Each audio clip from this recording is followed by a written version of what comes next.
કેમ છો મિત્રો? મજામાં? નવો જાણો તમારું હાર્દિક સ્વાગત કરું છું નવા વિડીયોમાં. ઘણા વિદ્યાર્થીઓના અલગ અલગ બધા પ્રશ્ન હોય છે ભરતી બાબતે, પણ હું તમને પહેલાં મારી રીતના થોડું તમને જણાવી દઉં કે હાલ નવેમ્બર ચાલુ છે, પછી ડિસેમ્બર, યાની આ 2 મહિના જેવું છે, 1.5 મહિના જેવું આ વર્ષ, પછી 2026 સ્ટાર્ટ થવા જઈ રહ્યું છે. 2026માં ઘણી બધી ભરતીઓ આવવાની છે.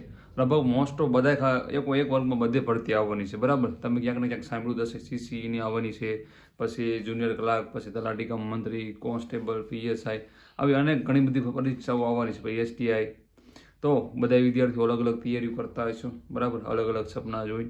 તો જે વિદ્યાર્થીઓ નિષ્ફળતા અલગ અલગ જગ્યાએ મળી હોય તો એ લોકોને ખાસ કહીશ કે તમે થોડી થોડી તૈયારી ચાલુ રાખજો, હવે મૂકી ન દેતા. કે મેં ઘણા વિદ્યાર્થીઓ કહેતા હોય છે અમે તરુણભાઈ હાવ સંન્યાસ લઈ લીધો, પણ હાવ એમ ન મૂકતા. ભલે તમે જોબ કરતા હોય, કોઈ પણ વસ્તુ કરતા હો, સાઈડમાં થોડી થોડી મહેનત ચાલુ રાખજો, જેથી કરીને આવનારા ભવિષ્યમાં એકાદી પરીક્ષાઓ તમારે ગમી એવું નથી આમાં ફેલ થયા તો બીજી એકાદી પાસ કરશું, બરાબર. અને મારે વાત બીજી એ પણ જણાવવાની છે કે આપણે ઇન્સ્ટાગ્રામ અકાઉન્ટ 2 ચાલુ છે. એક ઇન્સ્ટાગ્રામ અકાઉન્ટ કે મેન જે અરુણ ચાવડા 912 છે, એમાં આપણે રહ્યા ને મોટિવેશન વિડીયો આ તે મારી રીતના જે વિદ્યાર્થીઓના પ્રશ્ન હોય હું રજૂ કરતો હોઉં છું, એ સારું એવું આપણું ચાલી રહ્યું છે, બરાબર. તો તમે ત્યાં આગળ જોઈન થઈ શકો છો. અને એક બીજું આપણે છે ખાખીના યોદ્ધા, એ સ્પેશિયલ આપણે તૈયારી કરતા હોય એના માટે બનાવ્યું છે કે એને ત્યાંથી હું કંઈક નોલેજ આપી શકું. ત્યાં હું જીસીઆરટી સિરીઝ આખી મેં ચાલુ કરી.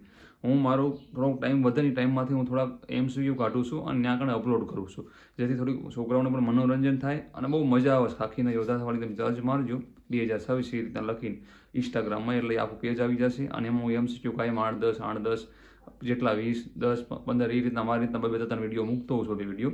અને ત્યાં તમને થોડુંક રિવિઝન થશે અને થોડોક ફાયદો થશે, બરાબર. આ અત્યારે તમને કાંઈ ન લાગે, જ્યારે તમે એક્ઝામ દેવા જાઓ ત્યારે તમને કાંઈ લાગે. કેમ કે માની લો કે કોઈ એવો ક્વેશ્ચન આપણીમાંથી એમાં મેં તમને આપતો હોઉં કાંઈ, બરાબર, એમાંથી એકાદો પૂછાઈ ગયો તો અને તમારે 1 માર્કનો ત્યાં આગળ ફાયદો થઈ જાય અને ફાઇનલમાં તમારે 1 માર્ક તમે આવી ગયા હો તો તમને કેટલો બેનિફિટ થાય એમ. આ તૈયારી વસ્તુ એવી છે કે થોડી થોડી બધા આપણે રિવ્યૂ કરવાનું. એટલે તમને મારે ખાસ જણાવવાનું હતું, તમે જોઈન થઈ જજો, ખાખીના યોદ્ધા સર્ચ મારજો એટલે આપણું અકાઉન્ટ આવી જશે. અને બીજી વાત કરું કે જે લોકો તૈયારી જે કોર્સ લેવાની વાતો કરે છે, તો તમારે આર્થિક પરિસ્થિતિ જોઈને તમારે રીતના લેવાના છે, બરાબર. કોઈના ઓલામાં આવી નથી જવાનું.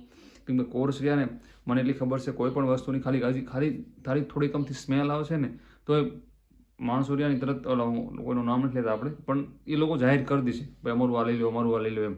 પણ આપણે આપણી રીતના લેવાનું છે, બરાબર. હું નથી તો તમે આનું લઈ લો, બધા સારા જ છે, બધા પોતાની રીતના કામ કરે છે. અને કોઈ પણ વસ્તુનો ચાર્જ હોય એટલે એનો મિનિંગ એમ સમજવાનું કે એમાં મારી મહેનત એટલી થતી હોય, બરાબર. હું સામાન્ય ખાલી મેનેજમેન્ટ મારું કરું છું ને તો હું 24 કલાક એમાંથી ટાઈમ ઘટે.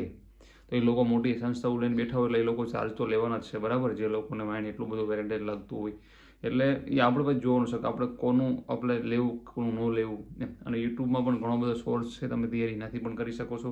ઘણા લોકો પાસ પણ થયા છે. કેમ કે આ વખતે કોન્સ્ટેબલમાં ઘણા ખરા સારા એવા, હું તમને આપણે કોઈ નિંદા નથી કરતા, બરાબર. હું દર વખતે એવું કહેતો હોઉં છું કે ભાઈ તમે બકુલ પટેલ સરના મેથ્સનું કરો અથવા તમે નીરજ ભરવાડ સરનું કરો, બરાબર. આ બે બહુ ટોપ લેવલમાં નામ આવે છે, બેનું નામ, બરાબર.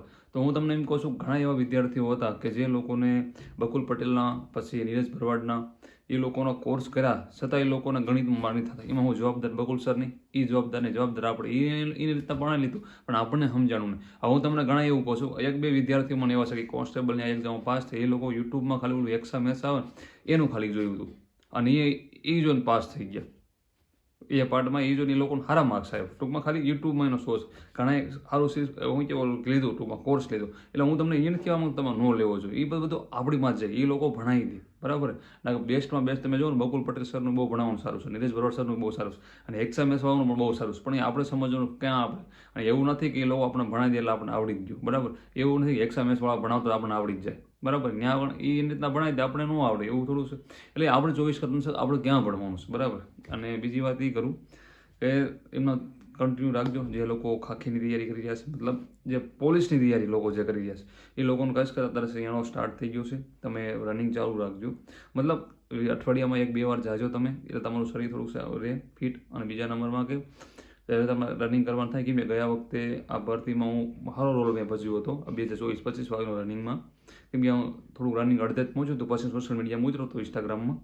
તો તમે જુઓ ને કે સારો એવો રોલ ભજવો. સારા એવા વિદ્યાર્થીઓ મહેનતવાળા ફેલ થયા હતા, એટલે તમે ખાસ ધ્યાન રાખજો. ભલે તમે કાયમ રનિંગ નથી કરવા કહેતો, પણ થોડુંક તમારું શરીર એ પ્રમાણે હેબિટ થોડુંક પાડવી જોઈએ એમ. આર્કીને બધું ભેગું કરવું થોડું આમ, ભલે હજી એક્ઝામને ભલે હું કહું છું ભરતીના હજી વરાની વાર લાગે, પણ આપણી રીતે થોડું કાયમ રનિંગ કરો તો સારું રહેશે. ભલે 2-3 દિવસે એકવાર કરો, જેથી કરીને તમને થોડુંક શરીર પણ ફિટ રહે, થોડુંક સારું યાદશક્તિ સારી રહે એમ સવારમાં થોડીક સવારમાં સાંજે જે તમને ટાઈમ યોગ્ય લાગે તમે રનિંગ કરી શકો છો, બરાબર. અને બાકી કાંઈ પ્રશ્ન તમારા હોય તો મને ઇન્સ્ટાગ્રામમાં DM કરજો, બરાબર. તમને જરૂર રિસ્પોન્સ આપીશ. જય માતાજી.